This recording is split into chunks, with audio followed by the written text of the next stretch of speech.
Kain po tayo.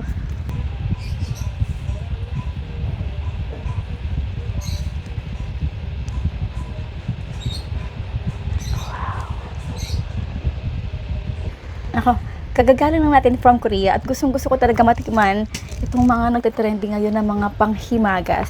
Ito ay mochi, pero ito ay made in Korea. Ano ba to? Sorry, di ako mahilig sa ganitong panghimagas, pero titikman talaga natin.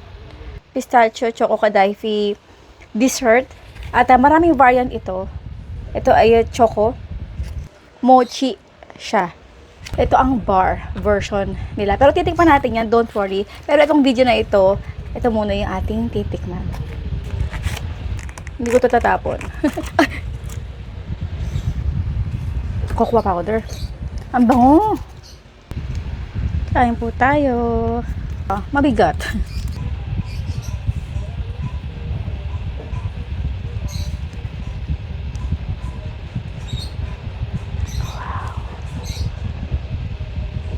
Grabe bango. Crunchy. Wow. In fairness, wala akong nalalasahang pait or pakla dito sa ating cocoa powder.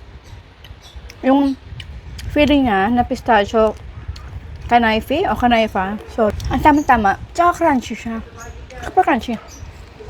Legit talaga itong panghimagas na ito. Ang sarap. Hindi siya gawa sa marshmallow. Ang tamis. Grabe tamis lang. Hindi ko kanaya. Ito. Diba? Legit. Samang-samang timpla. Narinig naman yung crunchiness nito. Kung meron na akong yellow basket, ilalagay ko ito, pero wala.